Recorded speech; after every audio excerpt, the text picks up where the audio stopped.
controls here. He's pushing up. I'm letting him push up as much as he can.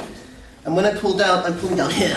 And then my tummy's on him now. But as long as my weight's on him, then I'm fairly certain I can get the swing, leg swing without him defending. Here, and I'm really high, and I've got rid of that arm. So this foot lifts up, grab the shin, step over, you place your leg over your, ideally, shin bone.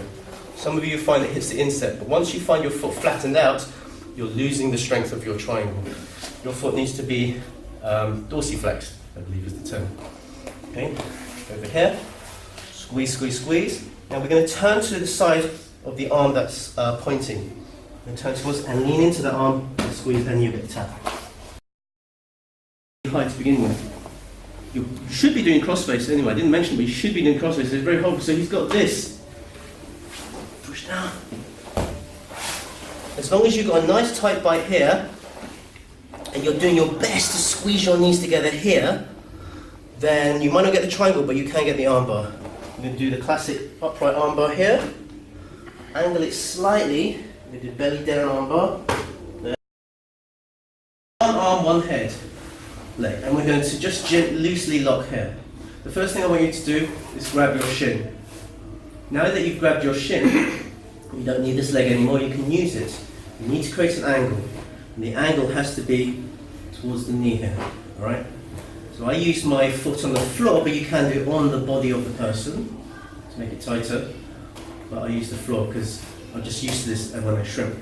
As you turn, don't loosen this leg because there's a tendency to just forget that. You need to make sure, remember I talked about bite, you should make sure there's no gap between this and his neck.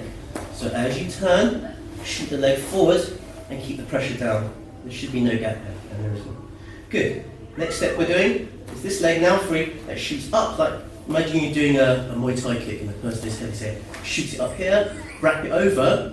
Good. And this pressures down as this pushes that way, here. If the arm is already lying here, nicely for you, fantastic. If it's not, if it's here, you need to free up your hand. You do that by locking your leg so the circuit is always closed. I lift my tummy up, pop it over to the other side, and now I need to readjust a little so I get a nice angle, kick it up. I need to dorsiflex my feet. Good. Final part of this is if you've got the triangle, you've got the arm across, the head is down, the posture is down.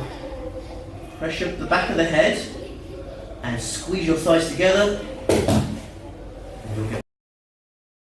I'm just not getting what I want. It sometimes helps to reach underneath, underhook, and create more of an angle.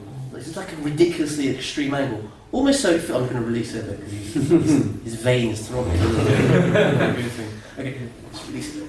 So it almost feels like you're on the same line in his shoulder.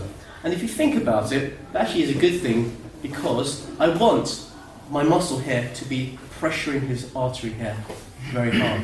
The more straight and square up I am, the harder it is to get that full contact on that part here.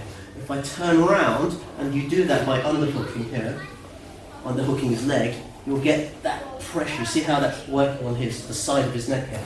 And with this one, and that's rather the temptation is to flare your knees out. Don't.